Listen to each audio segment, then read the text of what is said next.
নমস্কার বন্ধুরা, বান্টি রান্নাঘরে আপনাদের সকলকে স্বাগত। আর আজকে আমি একটা বড় সমস্যার সমাধান নিয়ে এসেছি, যেটা নাকি সকালের অনেক সময় আমাদের তরকারি রান্না করি, যেটা ভাত দিয়ে খাবো, সেই ঝোল তরকারি কিন্তু রাতে কেউই রুটি বা পরোটা দিয়ে পছন্দ করেন না। অনেক জায়গাতেই অনেক বাড়িতেই কিন্তু এই সমস্যার সমাধান আমাদের পড়তে হয়। আবার সেই সকালের তরকারি রেখে দেওয়া ফ্রিজে, সেটাও যেন খুব একটা ভালো লাগে না যে পরের দিন আবার সেই বাসি তরকারিটা আমরা খাই। কিন্তু রাতেই যদি সেই তরকারিটা রুটি বা পরোটার সঙ্গে খাওয়ার উপযোগী করে তোলা যায়, সেইটা তাহলে কিন্তু রাতেই আমরা খুব সহজেই সেই তরকারিটা খাওয়াও হয়ে যাবে, আর পরের দিনের জন্য বাসি তরকারি রাখতে হবে না। তাহলে চলুন কীভাবে সকালের তরকারি রাতের তরকারির উপযোগী করে তুলবো, আর সেই রেসিপিটি আজ আপনার সাথে শেয়ার করব। এইটা হয়ে গেল আমার সকালের বেঁচে যাওয়া তরকারি, ঝোল তরকারি, যাতে ডাঁটা ফাটা সব রকম সবজি দিয়ে আমি করেছিলাম সবজি ঝোল। আর এটা হয়ে গেল রাতের জন্য আমি রান্না করছি। আলু কিছুটা কেটে নিয়েছি, কড়াইয়ের মধ্যে 5 ফোড়ন আর শুকনো লঙ্কা দিয়ে আলুর মধ্যে যা যা লাগে সেসব মশলা আমি দিয়ে দেবো কিছুটা হলুদের গুঁড়ো, ঝালের জন্য দিয়ে দেবো অল্প পরিমাণে লঙ্কার গুঁড়ো। এক্ষেত্রে কিন্তু আমি মশলাগুলো যেহেতু সকালের তরকারির থেকে রাতে আরেকটুখানি পরিমাণে তরকারি বেশি লাগে, সেক্ষেত্রে একটু আলু আমি কেটে নিয়েছি।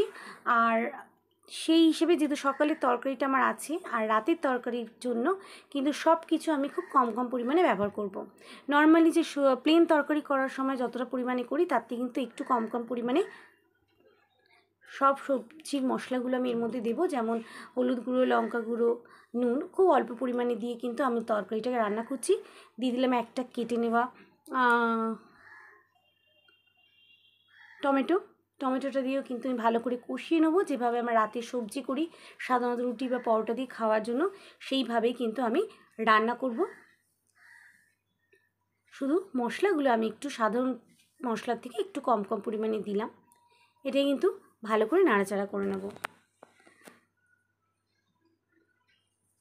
প্রয়োজনে আমি আবারও একটুখানি ভালো করে নাড়াচাড়া করব, যতক্ষণ না তরকারিটা কিন্তু পুরোপুরি হয়ে আসছে, ততক্ষণ আমি এটাকে কষিয়ে নেব। আর এইভাবে যদি রান্না করি তাহলে কিন্তু আমাদের বাসি তরকারি পরের দিন খেতে হয় না। আর দেখবেন বাসি তরকারি কিন্তু পরের দিন ফ্রিজে রাখলেও সেই টেস্ট পাওয়া যায় না। সাধারণত ঝোল টোলগুলো আমরা যে করি সেইগুলো পরের দিন যে কোনো রিচ রান্না তাও আমরা রেখে দিয়ে পরের দিন খেতে পারি, কিন্তু অনেক সময় হয় যে পাতলা ঝোল করি গরমকালে, সেটা কিন্তু ফ্রিজে রেখে দিলে পরের দিন খেতে অতটা ভালো লাগে না। সেই ঝোলে কিন্তু রাতের আমরা তরকারি সঙ্গে এইভাবে যদি রান্না করি, তাহলে কিন্তু রাতেই সেই রান্না আমাদের সকলের সঙ্গে খাওয়া হয়ে যায়, আর রাখারাখি ঝামেলা থাকে না। তাহলে দেখুন আমি কিন্তু এদিকে আলুটা তরকারিটা চাপিয়ে দিয়েছি, অনেকটাই হয়ে গেছে। এবার ঢাকা চাপা দিয়েছি আলুটা পুরোপুরি কষতে সেদ্ধ হওয়া পর্যন্ত। এরপরে আমরা সকালের বেঁচে যাওয়া, দেখুন আমার এতটা তরকারি কিন্তু সকালে ঝোল তরকারি বেঁচে গেছে, এতে সব রকম সবজি আছে। কিন্তু এই সবজির মধ্যে যে ডাঁটাটা আছে, যেটা আমাদের রাতে কিন্তু একেবারেই খেতে ভালো লাগবে না, সেক্ষেত্রে ডাঁটা আর কাঁচকলা আর পটল কিন্তু আমি এর থেকে বেছে তুলে নিলাম। খুব অল্প পরিমাণেই ছিল, একটা দুটো করে। ওটা দিলে কিন্তু তরকারিটা খেতে ভালো লাগবে না। তো সেই ক্ষেত্রে আপনারা যেটা রাতে খেতে পছন্দ করবেন না, সেই সবজিগুলো শুধু তুলে নেবেন।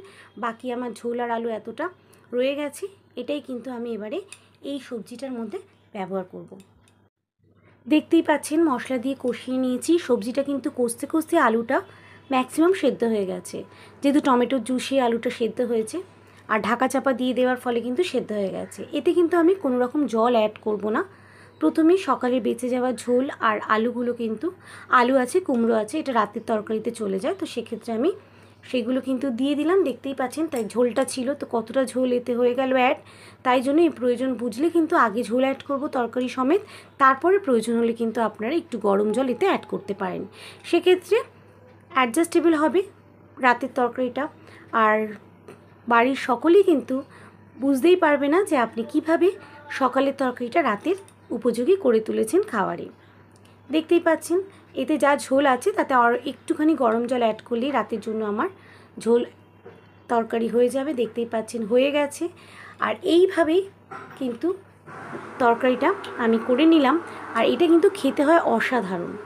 আর আপনারাও চাইলে কিন্তু খুবই সহজে সকালের তরকারি বেঁচে যাওয়া এইভাবে রাতের তরকারি করে নিতে পারেন। আর আশা করছি আপনাদের প্রত্যেকের এই রেসিপিটা ভালো লেগেছে। আর আমি কিন্তু এই রেসিপিটার মধ্যে অ্যাড করলাম একটুখানি ভাজা মশলা 1 চামচ, এতে ফ্লেভারটা খুব ভালো আসবে। নিরামিষ তরকারিতে কিন্তু ভাজা মশলাটা খুব ভালো লাগে।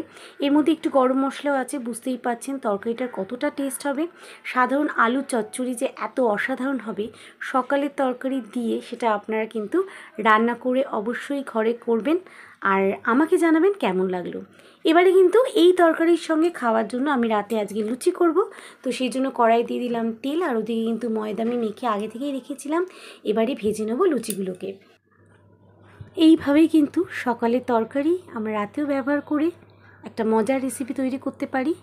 আপনাদের কেমন লাগলো অবশ্যই জানাবেন। ভালো লাগলে একটা লাইক করে দেবেন, নতুন বন্ধুরা সাবস্ক্রাইব করে আমার পাশে থাকবেন। আর লুচিগুলো কিন্তু আমার ভাজা হয়ে গেছে, এবারে পরিবেশন করে দেবো। এই তরকারিটা খেতে কিন্তু মজার হয়েছিল। আপনারা চাইলে এইভাবে নিরামিষ সকালের তরকারি দিয়ে রাতের তরকারি করে নিতেই পারেন। আজকের মতো এতটাই, দেখা হচ্ছে নতুন আরও একটা ভিডিও।